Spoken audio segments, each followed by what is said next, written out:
I heard a calling to be here, a remembrance of a story once heard, at least one I remember, although no one else that was there seems to remember, so maybe it was a dream. I'm a man outside a small cafe in Florida, playing the bongos, and a small child eagerly deciding to sit next to him. When she asked of his life and why he plays the drums, he replied of his travels and the freedom he has by giving music to others. She wondered curiously of his favorite memory, to which he told of an overgrown trail filled with the tunes of bird songs and push of the wind, only to end up amongst a beautiful waterfall with which he bathed under. He described the story with such awe, as if being there at that very moment, putting the little girl in a state of awe.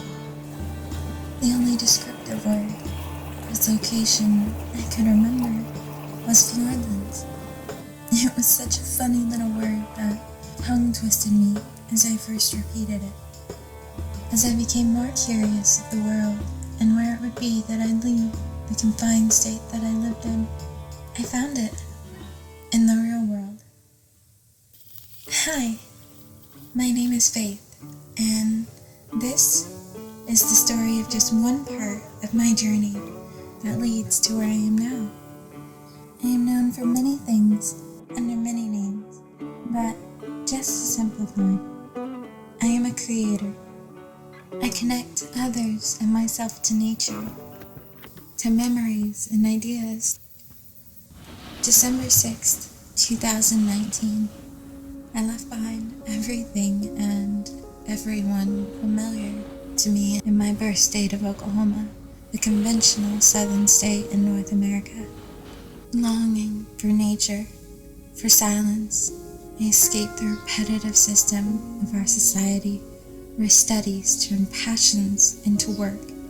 I have just begun an exciting life around the world, not as a tourist or a traveler, but as a living being. Making the commitment to leave was the most difficult part, and admittedly, for a while, I fell into a trap, thinking about living the life of a wife with a normal job, with reassurance and comfort. However, not even a few weeks into just taking time to be close to loved ones, I woke up to the reality that there is never reassurance, only the belief in it, and comfort is just another form of ego, not giving you the option to adapt or challenge yourself. So, I booked a one-way flight with less than $3,000, one backpack, and a heart longing to feel the earth beneath my toes in a purer place than a man-made park. I began my journey against the will of most I knew. Where did I end up? Well, now, in New Zealand, almost 4 months have passed, and I have learned more in the few months here than I have in the past 21 years of an everyday life.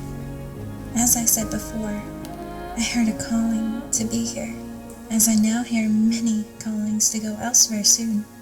However, officially using this life for myself, I have begun this journey starting off over 7,000 miles, 13,000 kilometers away from any reassurance.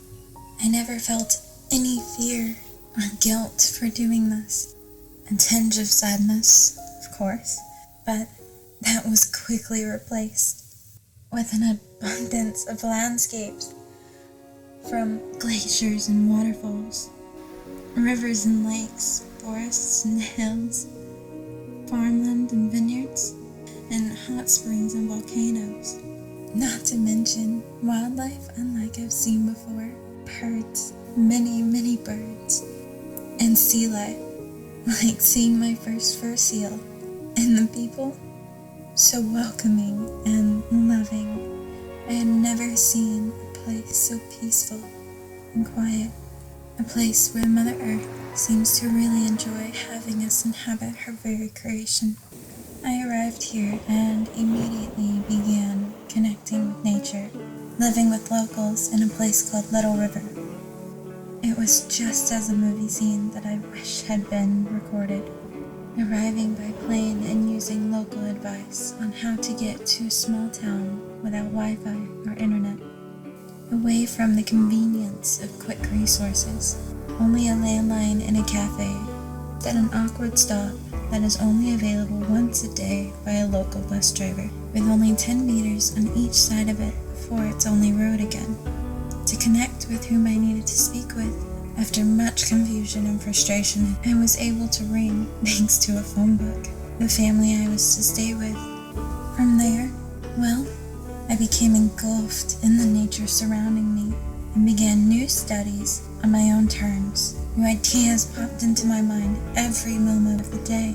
Photography became even more of a passion, as did videography.